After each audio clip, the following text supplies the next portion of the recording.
Bonjour, aujourd'hui nous avons le plaisir de recevoir Rika Valmeranicho, qui est agente de sensibilisation en entrepreneuriat jeunesse au Carrefour Jeunesse Emploi Saint-Laurent. Merci. Bonjour Rika. Bonjour Constantin. Comment ça va? Très bien, toi? Écoute, ça va très bien, merci. Merci à toi de nous recevoir. Merci à vous de venir me voir. Écoute, tout le plaisir est pour nous. Hein? Écoute Rika, comme tu sais que la règle de l'émission Parcours d'entrepreneur voudrait que l'invité se présente et puis par la suite nous allons parler persévérance scolaire. Oui. Alors Rika, Oui. est-ce que tu peux nous parler un tout petit peu de ton parcours? Oui. Tout d'abord, comme tu l'as mentionné tantôt, je suis agente de sensibilisation en entrepreneuriat jeunesse au Carrefour Jeunesse Emploi Saint-Laurent depuis 2009. Je suis aussi vice-présidente du Forum jeunesse de l'île de Montréal. Excellent, c'est bien ça. Et je suis membre du comité exécutif de la Conférence régionale des élus de Montréal. Waouh, ça fait beaucoup de choses en même temps. Hein? Comment tu arrives à gérer tout ça? Je pense que c'est quand même assez simple à gérer parce que je suis quelqu'un qui est quand même assez impliqué, engagé, donc c'est des choses qui viennent naturellement pour moi. Excellent. Mais si on revient un peu sur ton parcours, oui. Au niveau scolaire, qu'est-ce que tu as fait comme formation? J'ai fait des études en informatique au Cégep Dawson. Excellent. Par la suite, j'ai débuté un bac en économie pour ensuite changer en administration des affaires, que j'ai terminé ici à l'UQAM. Excellent. Mais pourquoi l'informatique? J'aimais beaucoup les ordinateurs. Au début des années 2000, l'informatique, les ordinateurs, ça commençait à devenir populaire. Tout le monde en avait un petit peu à la maison, commençait à en avoir. Donc, c'était quelque chose qui me passionnait. Aussi, j'aimais beaucoup travailler seule. Donc, je croyais que c'était vraiment la bonne direction pour moi. OK. Alors, donc, qu'est-ce qui a entraîné le passage de l'informatique vers l'économie? Il y a des gens qui ont vu des choses en moi que moi, je n'avais pas vues.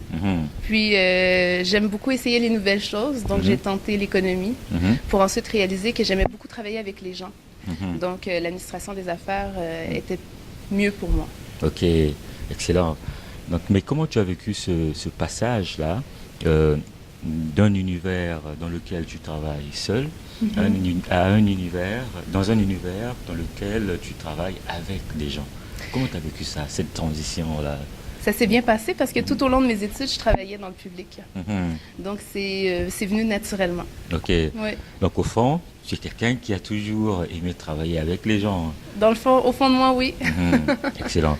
Mais qu'est-ce que ce cheminement scolaire, au fond, t'a apporté, tant au niveau de l'informatique qu'au niveau de l'économie? Moi, je pense que ça m'a amené le fait qu'on peut changer d'idée, qu'on peut tester, qu'on peut essayer certaines choses, puis que si ça ne nous convient pas, mais on peut changer. Rien ne nous force de rester dans le même domaine. Et puis, on développe des connaissances qui peuvent être transférables aussi, je suppose. Fait, oui. Ouais. Ça, c'est bien ça. Et au niveau professionnel, comment ça s'est passé? Est-ce que tu peux nous en dire aussi un petit mot? Oui, mais comme j'ai mentionné un petit peu plus tôt, j'ai travaillé tout au long de mes études.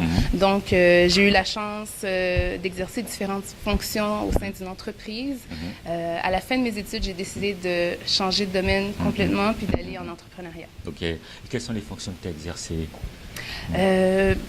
Lorsque j'ai commencé dans l'entreprise dans laquelle j'ai travaillé plus de 8 ans, j'étais commis de plancher, donc j'étais vendeuse. J'ai occupé différents postes au sein de l'entreprise en question. Puis le dernier poste que j'ai occupé était vraiment au niveau des ressources humaines, au niveau de la gestion, comme gérante de service. Donc ça m'a permis de voir l'entreprise à son global, mais aussi la diversité à même l'entreprise. La diversité au niveau des savoirs, au niveau des fonctions, etc. À tous les niveaux, vraiment. C'est vraiment excellent ça. Non, mais tu as un parcours vraiment très intéressant et un parcours riche. Merci. Mais de rien.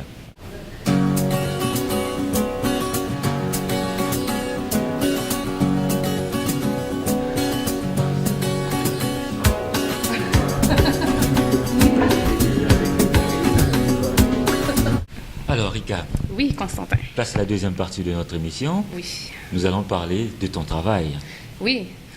Agente de sensibilisation en entrepreneuriat jeunesse. Oui. Ça consiste en quoi? Donc, mon travail, qui est fort intéressant, est de sensibiliser les jeunes âgés jusqu'à 35 ans à l'entrepreneuriat. Donc, on a 2 volets. On a un volet scolaire. Donc, on va dans les écoles secondaires, les cégeps. On discute de l'entrepreneuriat. On démystifie un petit peu le métier d'entrepreneur. On les supporte dans les projets. On les supporte dans les mini-entreprises. Au niveau de la communauté, on rencontre des jeunes âgés jusqu'à 35 ans, toujours, qui désirent démarrer leur entreprise. Donc, on leur explique l'offre entrepreneuriale sur le territoire de l'île de Montréal. On leur parle aussi des subventions, du financement, des organismes pour qu'ils puissent justement être mieux dirigés par la suite par ces organismes-là. On travaille aussi avec des jeunes qui sont éloignés du marché du travail, qui sont éloignés aussi de l'école. Donc, on travaille avec toute cette clientèle-là. Donc, c'est vraiment à l'école, pas à l'école, travail, sans travail, âgé jusqu'à 35 ans. Mais comment arrives-tu à justement, parce que c'est une valse, c'est une forme de valse, oui. À valser entre tous ces différents axes-là. C'est quoi ta recette? Même si je n'aime pas le terme magique, mais c'est quoi ta recette? Je pense que la recette magique dans n'importe quel emploi, c'est d'aimer qu'est-ce qu'on fait. Si tu aimes qu'est-ce que tu fais, le changement ou la variété ou les défis, ça ne sera pas un problème pour toi.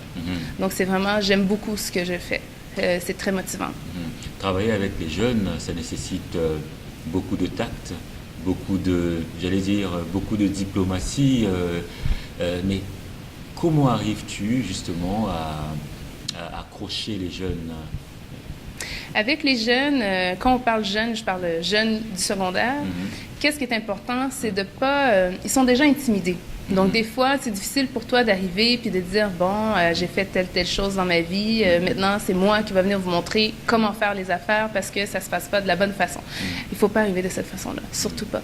Donc, il faut arriver comme si on était leur partenaire un petit peu d'affaires. Donc, on est là pour les aider. On est là pour leur offrir un soutien. On se met... Il faut créer un lien de confiance. Donc, il faut absolument faire ce lien-là. Mais, puis je pense qu'avec les jeunes, c'est très important de le faire dès le début parce que des fois, ils ne vont pas te laisser une deuxième chance. Donc, tu le fais dès le début. On les écoute beaucoup. Je pense que c'est important de les écouter pour bien comprendre d'où ils viennent.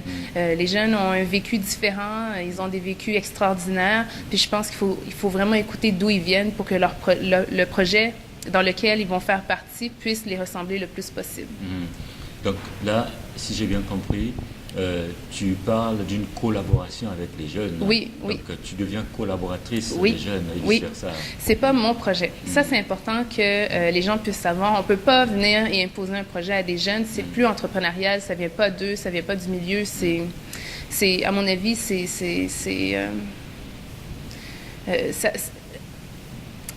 le résultat sera pas le même. Donc ça, c'est important que les gens puissent comprendre ça. On ne peut pas juste imposer un projet à des jeunes.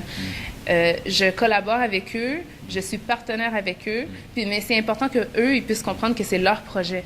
Si ça réussit, c'est leur projet. Si ça ne fonctionne pas, c'est leur projet. Ça ne sera pas mon projet à moi. Donc, c'est vraiment important. Si un jour, ils doivent expliquer le projet, c'est pas moi qui vais l'expliquer, c'est eux. S'ils gagnent un prix, c'est pas moi qui vais aller le chercher, c'est eux. C'est leur réalisation, c'est pas la mienne.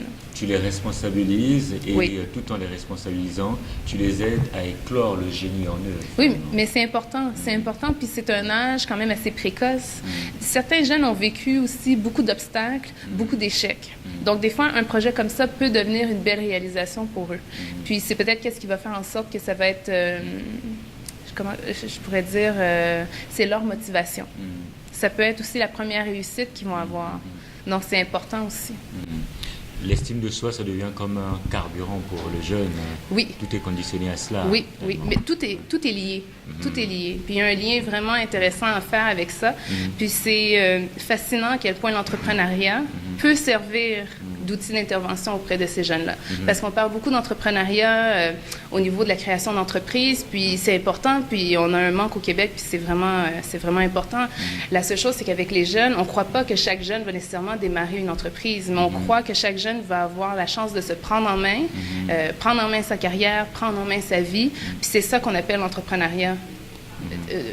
L'entrepreneuriabilité. Exactement, en fait. Oui, oui. Est-ce que là, à ce moment, l'entrepreneuriat devient, à ce moment-là, une approche orientante? Ben oui, oui, à mon avis, oui. Puis je pense que certains jeunes aussi découvrent des intérêts à travers un projet entrepreneurial. Ils se découvrent eux-mêmes. Il y a d'autres jeunes qui vont leur dire qu'ils sont bons dans quelque chose, peut-être des choses qu'ils n'auraient jamais cru au fait qu'ils étaient bons dedans. Puis ça fait en sorte que ça développe des nouveaux intérêts, puis ils ont une curiosité pour apprendre. Malgré le fait qu'ils ont des difficultés d'apprentissage, ils veulent apprendre, ils veulent connaître des nouvelles choses. Donc, il ne faut pas négliger ce côté-là. Puis je pense que l'entrepreneuriat, c'est le meilleur outil. Excellent.